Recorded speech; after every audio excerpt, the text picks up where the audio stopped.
Bharatiya Janata party రాష్ట్ర అధ్యక్షులు గౌరవనీయులు బండి సంజయ్ గారిని ఎదుర్కోవాల్సిందిగా కోరుతా ఉన్నాం.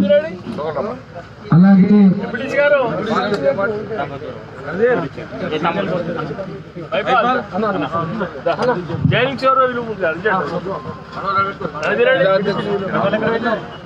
దూరం ఉండరా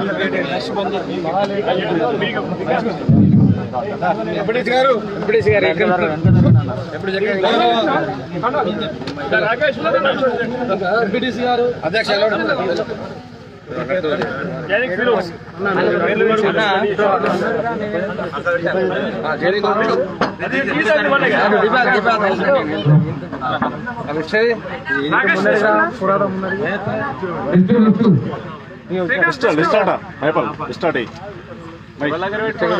మైపాల్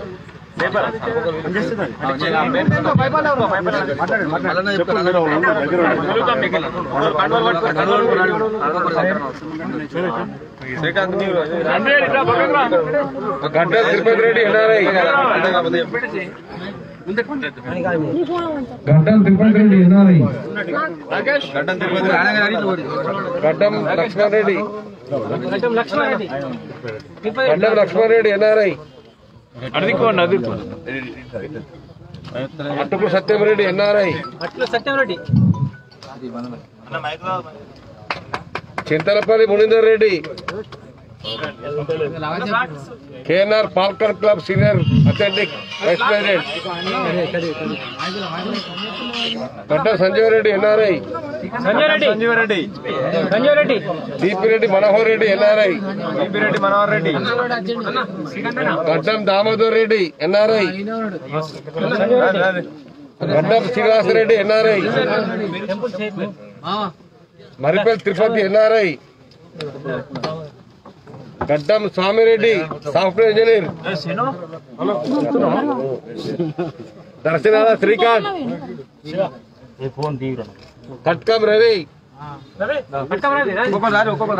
దశకంటి రాజు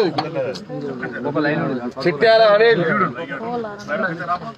పందిరి సురేష్ మేకల బద్రి పల్లి ప్రశాంత్ గడ్డం రతీష్ తీపిరెడ్డి సుమంత్ ఎక్కల్దేవి బాలరాజు పల్లికొండ గవాస్కర్ గడ్డం రవి ఎన్ఆర్ఐ కృష్ణపేట ఎంట ప్రవీణ్ బాబుసాయిపేట కాడిపల్లి సాయి వంకాయ రంజిత్ అంబాల లక్ష్మణ్ బుర్ర శ్రీకాంత్ గౌడ్ మర్రిపల్లి సందీప్ కాసారపు నరేష్ రేగుల మహేష్ సాగర్ రాజు మర్రిపల్లి అనిల్ కుమార్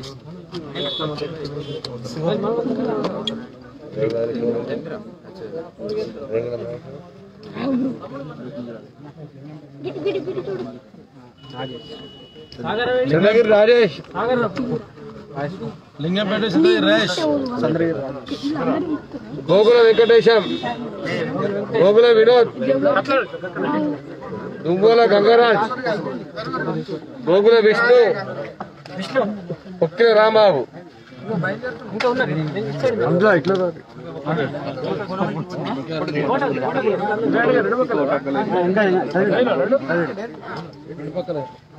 భారత్ మాతా కీ బండి సంజయ్ నాయకత్వం బండి సంజయ్ నాయకత్వం బీజేపీ జిందాబాద్ బీజేపీ జిందాబాద్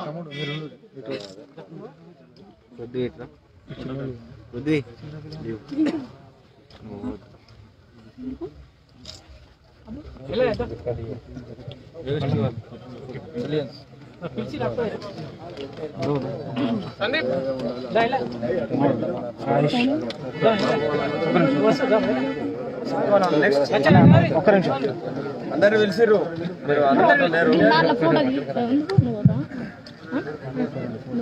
శ్రీనివాస్ రెడ్డి తమ్ముడు శ్రీనివాస్ రెడ్డి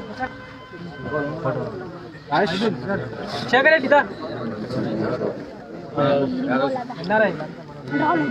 శేఖర్ రెడ్డి గడ్డం శేఖర్ రెడ్డి చూడండి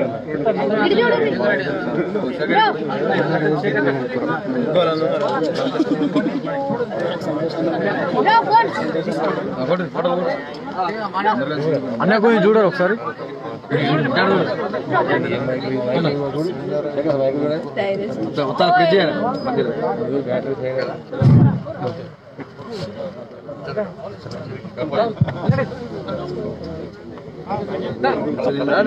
కోటాకుందా చిన్న ఫోటో దిగు ఫోటో దిగు ఫోటో దిగు ఫోటో ఫోటో అంటే సరే ఇది మాట్లాడాలి ప్రజలందరూ కూడా భారతీయ జనతా పార్టీ జెండా కార్యకర్తలకు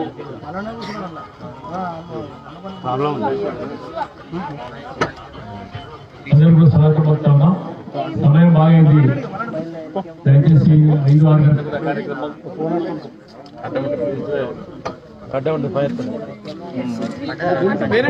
ఆలస్యమైంది. కార్యక్రమం కాదు అన్నగారికి ఇంకా 4 కార్యక్రమాలు 4 కార్యక్రమాలే కనుక సమాజంలో జరిగే విషయం అందరికి కూడా మన అందరికి కూడా తెలుస్తాం. ఇక్కడ ఏం జరుగుతుంది, దేశంలో ఏం జరుగుతుంది అనేది. అయితే వేసుకున్న తర్వాత తీసే ప్రయత్నం మాత్రం చేయకూడదు. ఒక్కసారి కండ వేసుకున్న తర్వాత తీసే అర్హత మనకు లేదు. అది మనం బతికేది దేశం కోసం బతుకుతా ఉన్నాం, ధర్మం కోసం బతుకుతా ఉన్నాం, ఈ దేశ ప్రయోజనాల కోసం మనం బతుకుతా ఉన్నాం. కనుక సంజయ్ గారు ఎంపీగా అయిన తర్వాత రాష్ట్ర భారతీయ జనతా పార్టీ అధ్యక్షుడిగా అయిన తర్వాత ఏ రకమైన ఊపుందో మనం చూస్తా ఉన్నాం. పైగా అత్తలేదు దాంట్లో భాగంగానే అనేక మంది 100ల మంది కార్యకర్తలు కూడా ఏర్పడిన సందర్భంగా ఉన్నారు. ఒక్కొక్కటి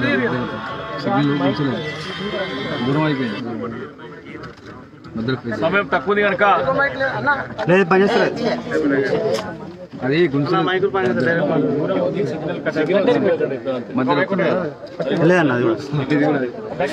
స్ట్రైట్ పెట్టండి అన్న.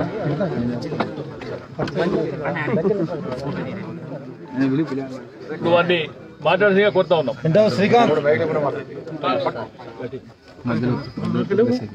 చలో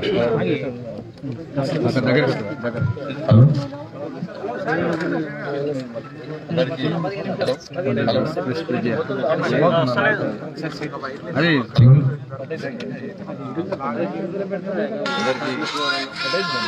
అందరికీ నమస్కారం. బాగా ఆలస్యమైంది. ఇవాళ ఇంతమంది ఎన్ఆర్ఐలు భారతీయ జనతా పార్టీ వెళ్ళడం చాలా సంతోషం. ఇక పొద్దు నుంచి ఇదే ఎక్కడ చాలా మంది యువకులు అందరూ కూడా బీజేపీ పెడతా ఉన్నారు. ఓటు ఒక్కలేని యువకులు కూడా భారతీయ జనతా పార్టీ జిందాబాద్ అంటున్నారు, చిన్నపిల్లలు కూడా. కాబట్టి పోతుంది అసలు.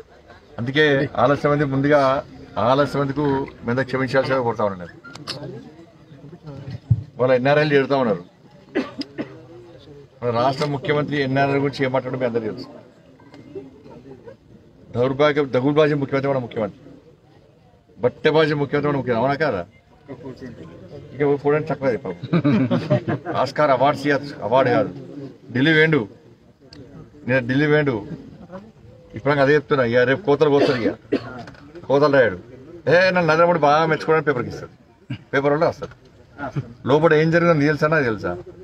మంత్రులను కలుస్తాడే తెలంగాణ ఫుల్ అభివృద్ధి చెందుతున్నది, అసలు మొత్తం అద్దం లెక్క మెరుస్తుంది, డల్లాస్ కల్లాస్ అయిపోయి చెప్తాడు. లోపల మాట్లాడేటి బయట చెప్పేది ఒకటి అని. బ్రేకింగ్ల కోసం ముఖ్యమంత్రి మొత్తం రెడీ అయిపోయాడు. ఇక రేపు ఎల్లుండి 3 రోజులు మొత్తం అది నోరా తాటిపట్ట నాకే అర్థం కాదు. నోరు చేస్తే అబద్ధాలతో 2 రోజులు కాలయాపన చేసాడు. ఇప్పుడు ఏం చేసి మన జిహెచ్ఎంసీలకి వేసారు, చేసి దెబ్బ కొడితే మళ్ళీ చావ దెబ్బ కొడితే కోలుకోకుండా అయిపోయాడు. అంటే లేదా మొత్తం దుమ్ము అయిపోయింది. బాక్స్ బద్దనే కేసీఆర్. ఇక మళ్ళీ కొత్త దుకాణం స్టార్ట్ చేసిండు. ఇక ఢిల్లీకి పోయిండు. కోవిడ్ వస్తే హైదరాబాద్ తిరిగిండు ఎక్కడైనా? పేదోళ్ళు అందరూ ఇబ్బంది పడ్డారు. మన హైదరాబాద్ వరదలు వచ్చినాయి.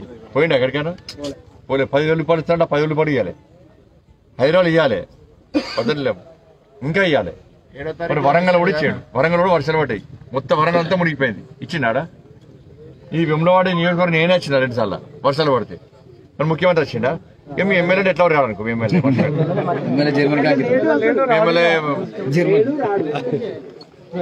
రావడం కోరుకుంటున్నారు కదా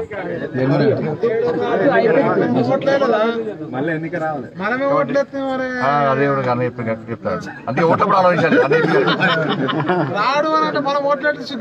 ఓట్లప్పుడు ఆలోచించాలి వాడిని కానీ ముఖ్యమంత్రి ఢిల్లీ పోయిండు ఇలా ఎన్ఆర్ఏలు మీ ఊళ్ళో చాలా మంది వేరు పోయేటప్పుడు ఎంత కష్టపడతారన్నా దుబాయ్ పోవాలన్నా సౌదీ పోవాలన్నా ఎటు పోవాలన్నా అమెరికా పోవాలన్నా లండన్ ఎంత కష్టపడతాం ఇంట్లో ఎకరమో 2 ఎకరాలు 3 ఎకరాలు అన్ని అమ్మి ఈడ పైసలు గాడికి పోతాం మనం అవును కదా ఈడ అమ్మి గోల్డ్ లోను ఈ లోను ఆ లోను ఈ లోను అన్ని చేసి ఇన్ని కుదబెట్టి అప్పులు చేసి పోతాం పోయినాక అలా వెంటనే ఉద్యోగం వస్తుందా ఆడ వస్తుందా పాస్పోర్ట్ గ్యారెంటీ మన పాస్పోర్ట్ అంటే మనం తెలుసు కదా మనోడు ముఖ్యమంత్రి పాస్పోర్ట్ బ్రోకరు తెలుసా మీకే తీసుకుపోయి లోపడే తొక్కిరు మన ముఖ్యమంత్రిని పాస్పోర్ట్ బ్రోకర్ చేస్తే మొత్తం యువకులు మోసం చేస్తున్నాడు లోపడే తొక్కితే మన ఎంఎస్ఆర్ ఉన్నాడు కదా ఎంఎస్ఆర్ తెలుసు కదా ఎంఎస్ఆర్ మీటింగ్లో కూర్చోటంలో భార్య వచ్చి కాలం మొక్కిందట అరే నా పెన్ను తీసుకుపోయి లోపడే దొక్కుతారు ఇడిపి అంటే ఇడిపించిందట అంత మోసగారి కాబట్టి అందరు దుబాయ్ పోతాం ఎంత కష్టపడి పోతామన్నా బయట పోతే ఎంత కష్టమవుతుంది ఆడ పోయి ఉద్యోగం దొరకదు ఉద్యోగం దొరికాక 5 సంవత్సరాలు కష్టపడితే ఉన్నప్పు దొరుకుతుంది అవును కదా మనం ముఖ్యమంత్రి ఏమంటాడంటే అన్నట్టు ఏ మాట మాట్లాడాడు ఇష్టానుసారంగా మాట్లాడాడు నువ్వుడే ఉద్యోగాలు ఇస్తే దుబాయ్ పోతావా నువ్వు ఉద్యోగం ఇస్తే సౌదీ పోతావా ఇంటికో ఉద్యోగం అంటే ఇచ్చారు ఇంటికో ఉద్యోగం 1,00,000 ఉద్యోగాలు అన్నాడు ఊరుకోడు కూడా ఇవ్వాలి మండలం కూడా ఇవ్వాలి 3 ఎకరాలు అన్నాడు ఇచ్చేయండా డబుల్ బెడ్రూమ్ ఇచ్చేయండా ఏ రుణమాఫీ చేసిండా ఇలా సన్నపోట్లు అన్నాడు సన్నపోటు వండించాడు లేదా ఫుల్ లాభం కొడిషోళ్ళు అందరు మీరు అంతా బండపిల్ల ఇప్పుడు అవతాలు ఆడతారా మీరు నాకు రాంగ మొత్తం బండపిల్ల అంతా సన్నపోట్లు వండించి కొడిషోళ్ళు నాకు తెలిసి నువ్వు పైకి తీసుకోవాలని చెప్పి ఇస్తారో చిత్తపో కేసీఆర్ కింద పాపం అని చెప్పి నేను వచ్చిన కొడిషోళ్ళు కాలే కదా మరి ముఖ్యమంత్రి ఫామ్ హౌస్ ఉన్నది మనకేం చెప్పాడు ముఖ్యమంత్రి సన్నబోట్లు వండించాలని చెప్పి అన్నాడు మన తెలంగాణ రాష్ట్రంలో 40 లక్షల ఎకరాల వ్యవసాయ భూమి ఎంత ఈ ముఖ్యమంత్రి దగాగోరు దగులుబాజీ ముఖ్యమంత్రి అబద్దాల ముఖ్యమంత్రి బడాచోరు బట్టెబాజీ ముఖ్యమంత్రి మాటలు నమ్మి 30 లక్షల ఎకరాలలో సన్నబొడ్డు వండించారు సన్నబొడ్డు వండిస్తే పెట్టుబడి ఎక్కువ రాబడి తక్కువ సమయం ఎక్కువ నష్టం ఎక్కువ చేతికి వచ్చేది గ్యారెంటీ లేదు వ్యవసాయమే జూదమైపోయింది వ్యవసాయం చేద్దామంటే వర్షాలు పడతాయి ఇంతకుముందు వర్షాకాలం వర్షాలు పడతాయి తెలియదు అవును కదా ఇలా సన్నబొడ్డు వండించాం మనం అందరికి అదే వర్తించాలి కదా మరి ముఖ్యమంత్రి ఫామ్ హౌస్ ఏం వండించాడు ఎవరు చెప్పారు కలెక్టర్ చెప్పాడు ఫోన్ చెప్పాడు కలెక్టర్ చెప్పాడు మరి కలెక్టర్ ఈ రాజన్న శ్రీశైలం కలెక్టర్ అయితే ఉన్నాడు కదా మరి ఆ సాధించి మనకి చెప్పాలి కదా మరి చెప్తలేడు అంటే కేసీఆర్ ఒక్కరికి ఫోన్ చేసి నువ్వు సన్నబొడ్డు దొడ్డోళ్ళు వండి అని చెప్పిండా భూసార పరీక్షలు చేసిండట 125 కోట్లు ఇచ్చామని తెలంగాణ రాష్ట్రం మోడీ గారు ఇచ్చారు తెలంగాణ మొత్తం భూసార పరీక్షలు చేయాలి రైతులు ఇబ్బంది పడుతున్నారు ఏ కాలంలో ఏ పంట పండించాలా ఏ స్థలంలో ఏ పంట పండించాలో వాళ్ళకి పరీక్షలు నిర్వహించని చెప్పి చెప్పాడు మనం నిర్వహించాడా ఆయన మాత్రం దొడ్డోళ్ళు పండిస్తారట మనం మాత్రం సన్నబొడ్డు పండించాలట మన కొత్త రైతు చట్టం వచ్చింది అది తప్ప అది ఇవాళ రైతు పండించిన పంట ధర ఒళ్ళిన కష్టపడి పండించేది రైతు పండిస్తారు కదా ఆయన పండిస్తే ఎంత నష్టం కావాలో ఎంత లాభం జరగాలో ఆయన తెలుస్తుంది రైతు పండించిన పంటకు ధర నిర్ణయించుకోవాలి రైతు తప్ప అది రైతు ఇవాళ ఇక్కడ బండబల్ల చేసినాం మనం పండించినాం కరీంనగర్ లాభం వస్తుంది పోయి అమ్ముకోవడం లేదా ఇప్పుడు అమ్ముకుంటారా ఇంతకుముందు అమ్ముకోవచ్చు మరి అమ్ముకోవడం తప్ప గదే చట్టం మరి చేసేది మరి ముఖ్యమంత్రి ఏమైనా పండించిన పంటలేమో ధర ఆయన నిర్ణయించుకున్నాడు ఇంకో నేను చూసుకుంటాడు ఈ పద్ధతి సభ్యత్వం అనేది ఆయన పండించినప్పుడు ఆయన ధర నిర్ణయించుకుంటాడు అవును కదా కేసీఆర్ సార్ ఫామ్ హౌస్ లో పండించినప్పుడు ఆయన ధర నిర్ణయించుకుంటాడు అది తప్పు కాదు కానీ బయట మాత్రం రైతులు పండించిన పంట ఎక్కడ నిర్ణయించాలి ఎక్కడ నిర్ణయిస్తారు మీరు పండించిన పంట ఎవరు ధర నిర్ణయిస్తారు ఇక్కడ పంట రైతు నిర్ణయిస్తాడా కేంద్రం నిర్ణయిస్తారు దానిలో ఎవరు అంతా టీఆర్ఎస్ రాజకీయ నిరుద్యోగులు, అధ్యక్షులు, ఉపాధ్యక్షులు, చైర్మన్లు, వైస్ చైర్మన్, ఆర్టీసీ, ఈటీసీ, అడిటీసీ, అవునా కదా? వాళ్ళు నిర్ణయిస్తారు. ఎక్కడ అంతా తీసుకపోయి మీరు అక్కడే అమ్మాలి. మరి కేసీఆర్ పండించిన పంట, కేసీఆర్ పండించిన పాములు పండించిన పంటకు ధరకి ఐక్యం నిర్ణయించిందా? ఆయన చేసుకోండి కదా. మరి పండించిన పంట అక్కడే అమ్మిండా? మీరు రాష్ట్రంలో మీరు అంటే ఆయన పుణ్యమా మన పుణ్యమా? ఆయనేమో దొడ్డు పండించాలి, మనమో సన్నబొడ్డు పండించాలి. ఆయన పండించిన పంటకు ఆయనే ధర తీసుకోవాలి. ఆయన పండించిన పంటను ఎక్కడే నమ్ముకోవచ్చు. కానీ మనం అట్లా అవ్వదు. కొత్త నూతన వ్యవసాయ విధానం ఇదే. దాన్ని ఏముండదు అన్న. రైతు కష్టపడి పండించిన పంటకు ధర రైతునే నిర్ణయించుకోవాలని తప్ప ఇది. రైతు పండించిన పంట ఎక్కడ ధర ఇస్తే అక్కడే అమ్ముకోవాలి తప్ప ఇది. మనకు అదే చట్టం, ముందస్తు ఒప్పందం. ఇలా కేసీఆర్ సార్ తీసుకుపోయి మార్కెట్ పెద్ద పెద్ద కంపెనీలకు అమ్ముకున్నాడు.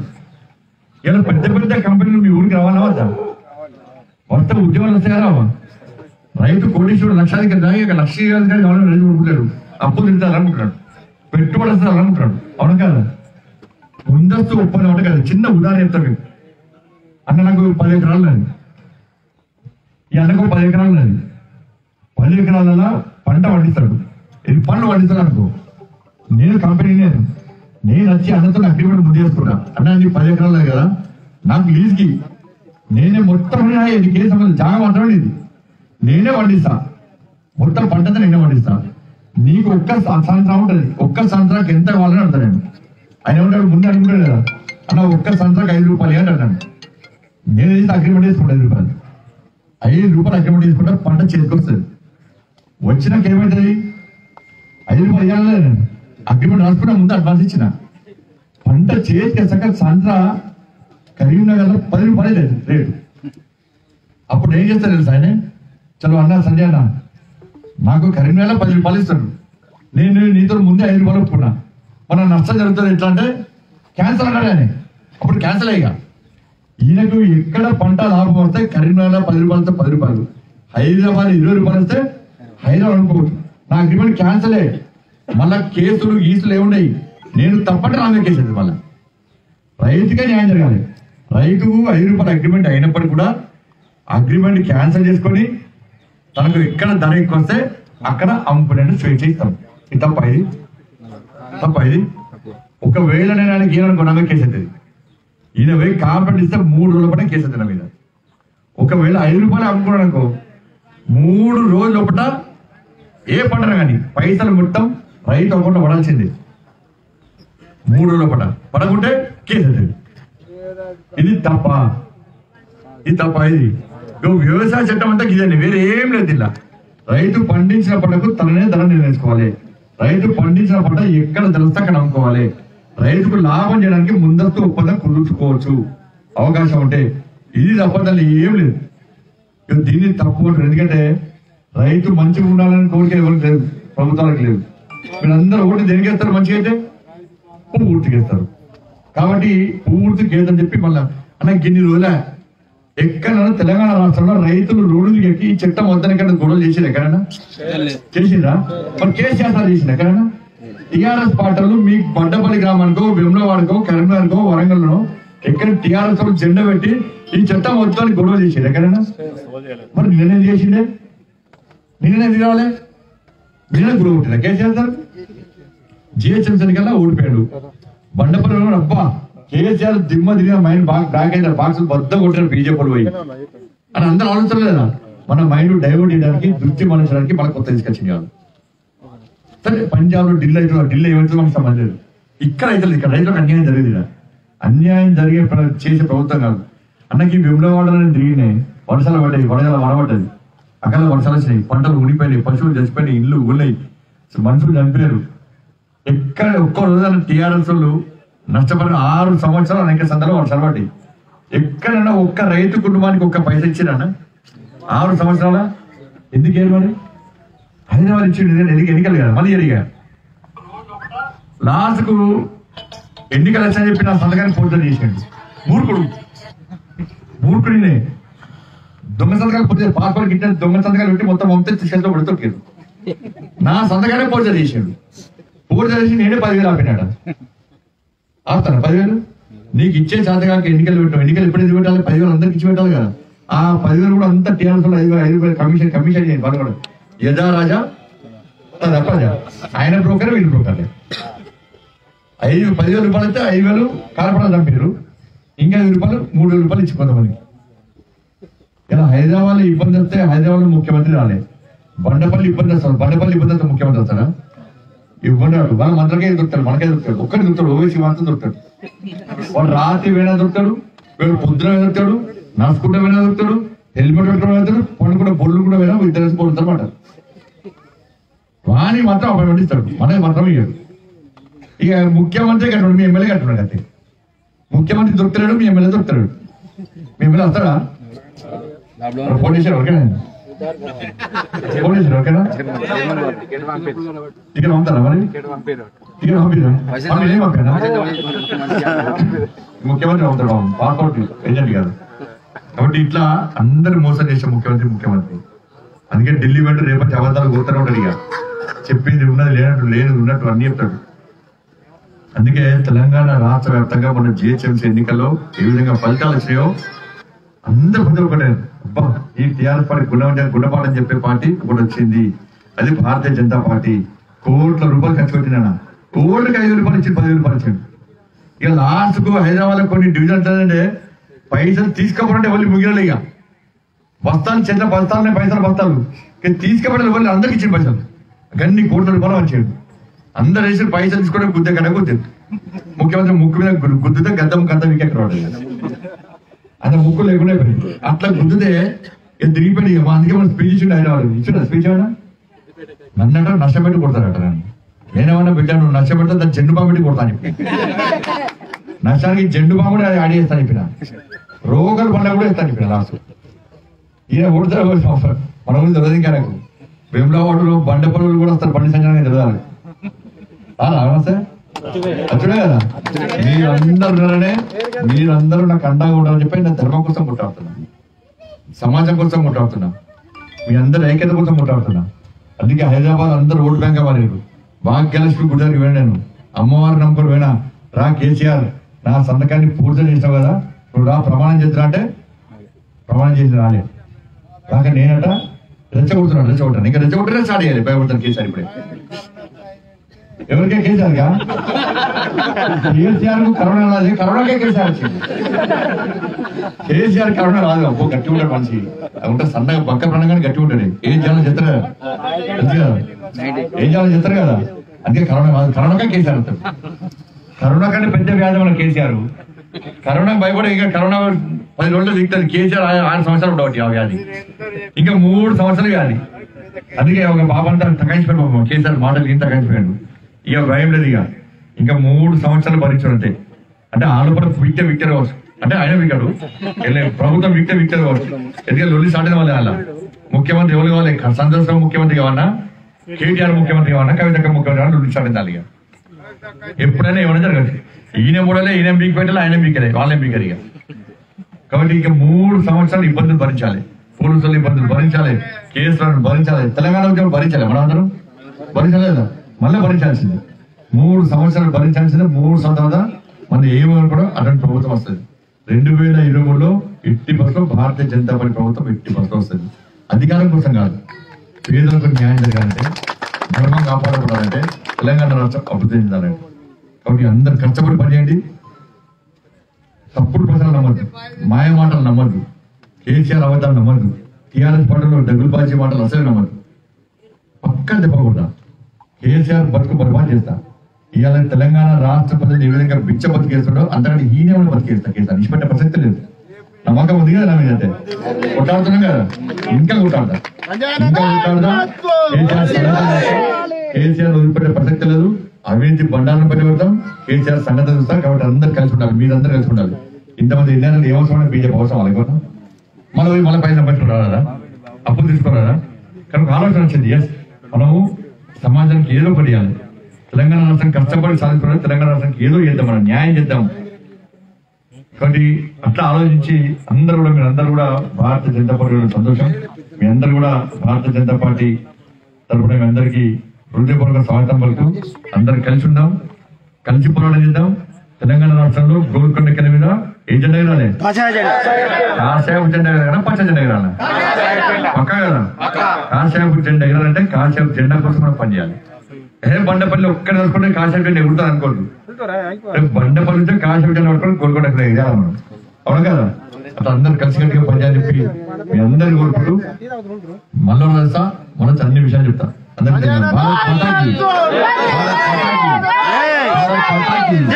వందే వందే జై శ్రీరామ్ జై శ్రీరామ్ జై శ్రీరామ్ జై శ్రీరామ్.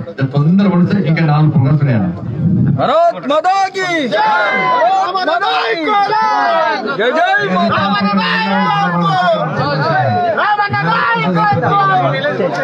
ఎంతమంది అన్ని రాష్ట్రాలు అన్ని ఫ్లైట్ పడి పట్టించుకుంటారు. మన ఇండియాలో తెలంగాణకు సంబంధించి అందరూ దుబాయ్ లో సౌదీలు ఉంటే ముఖ్యమంత్రి ఒక హెలికాప్టర్ ఒక ఫ్లైట్ పెట్టిందా? కాబట్టి అన్నిటికీ న్యాయం జరగాలంటే మన ప్రభుత్వం రావాలి. మీరు ఇండియాలో మిగతా రాష్ట్రాలు మిగతా దేశాలు ఇండియా అందరితో మాట్లాడి అందరు కలిసి అందరూ కలిసిపోదాం.